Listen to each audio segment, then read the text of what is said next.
राधे कृष्ण। राधे राधे। मन स्थिर नहीं रहता। मन जाता कहाँ है? सब डायरेक्शंस में। 2-3 जगह में बता दो। गलत जगह। मोबाइल, फ्रेंड्स, टीवी और ठीक ना? कौन सी क्लास में हो? 12th पास अभी जस्ट हो गई।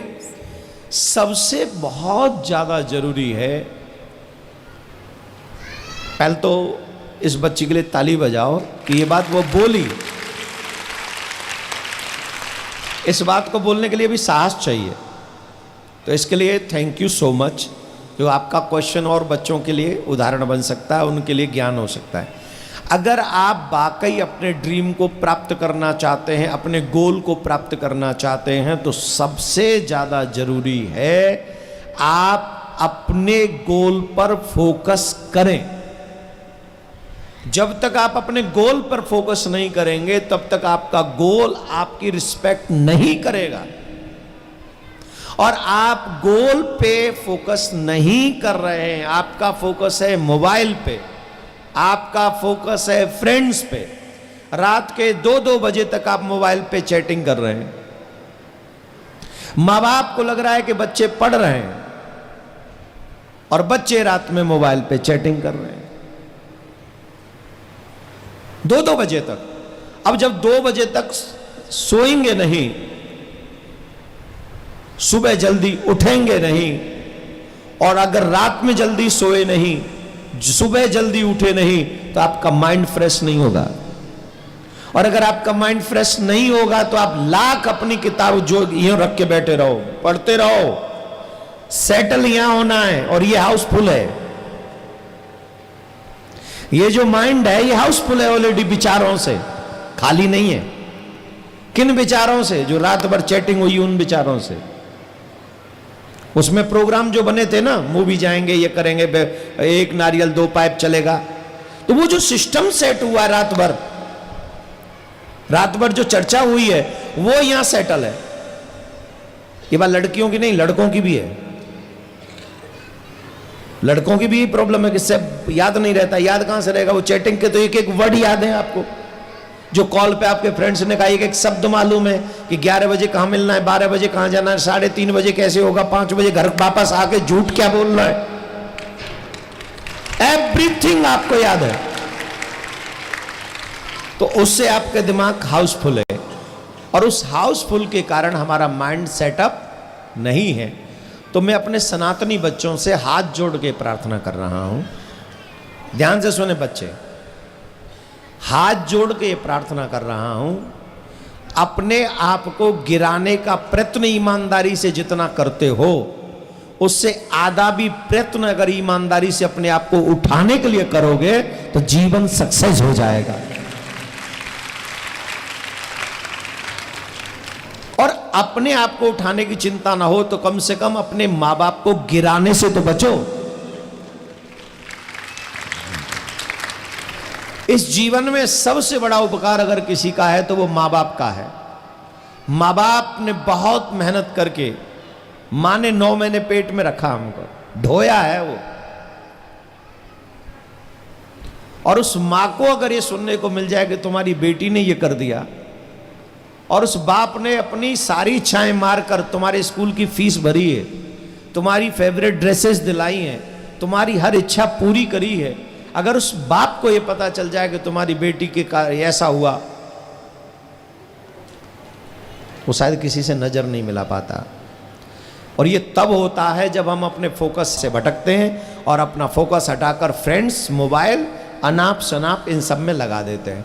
तो मैं तो एक ही निवेदन करूंगा, कुछ भी ऐसा करने का मन करे तो अपने बाप के चेहरे को अपने सामने लाओ, अपने गोल को अपने सामने लाओ, अपने ड्रीम को अपने सामने लाओ कि मुझे कुछ बनना है। अगर मुझे कुछ बनना है तो इन सब से बचना है। ये तमाम गुंडे, सड़क चाप जीवन भर मिलेंगे।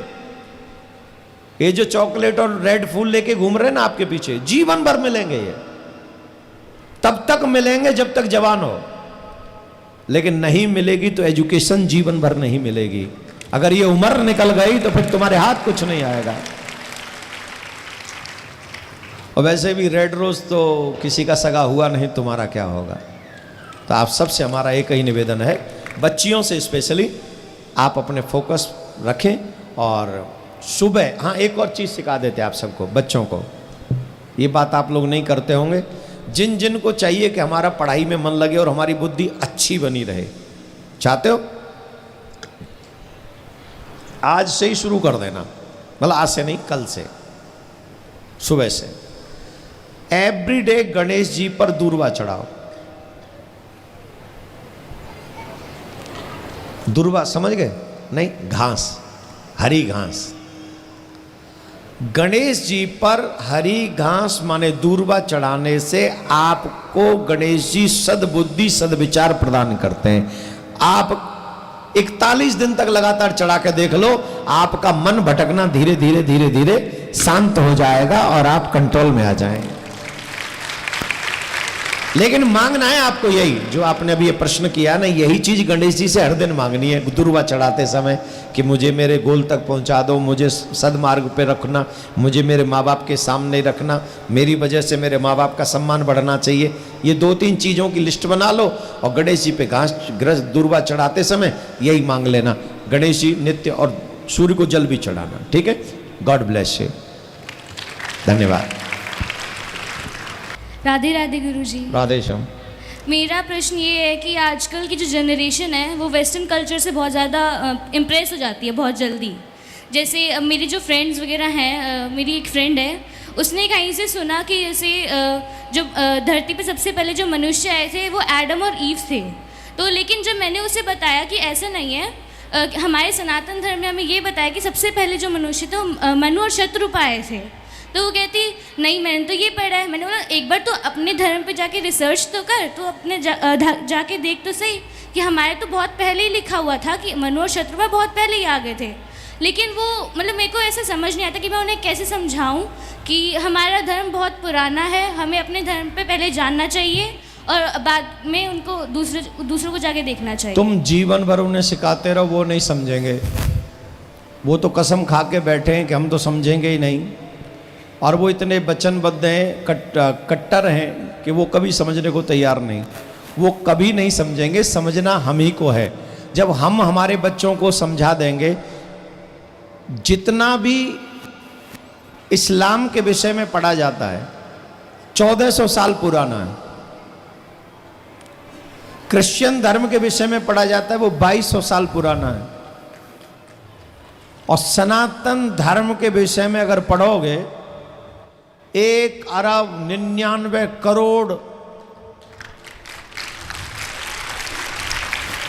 प्लस 1,99 करोड़ साल और प्लस और लगा दो, उसमें लाख भी हैं फिर हजार भी हैं।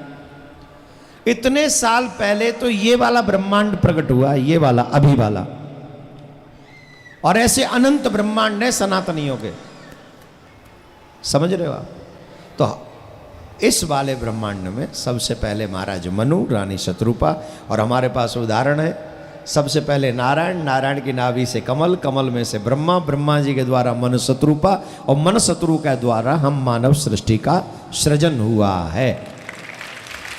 महाराज जी मेरी एक कंप्लेंट भी है, जैसे आजकल मैंने देखा है लोग ना वो जैसे हमारे सनातनी जो हैं वो जो उनको वीडियो देखते हैं वो ऐसे वीडियो से ज्ञान ले लेते हैं, अपने खुद के पुराण नहीं पढ़ते, गीता नहीं पढ़ते। जैसे हमारे स्कूल में, मैं 10th क्लास में हूँ, हमारे एक चैप्टर था उसमें मीराबाई के पद लिखे हुए थे, तो उसमें द्रौपदी जी का वर्णन किया हुआ था।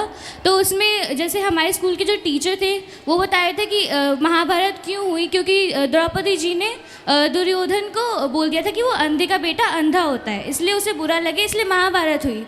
लेकिन जो हमने गीता पढ़ी उसमें तो ऐसे कहीं पे लिखा ही नहीं हुआ कि द्रौपदी जी ने ऐसे कुछ बोला था। ऐसा कुछ भी नहीं है, वो सब नाटक में ऐसी कई बार चीज़ें आ जाती हैं, उसमें बोल देते हैं। लेकिन महाभारत हुआ, अपने शास्त्रों को मैं बच्चों से यही कहूँगा कि आप लोगों को चाहिए कि अपने पुराणों को थोड़ा सा पढ़िए, मन लगाइए। ठीक है, धन्यवाद, बैठ जाओ।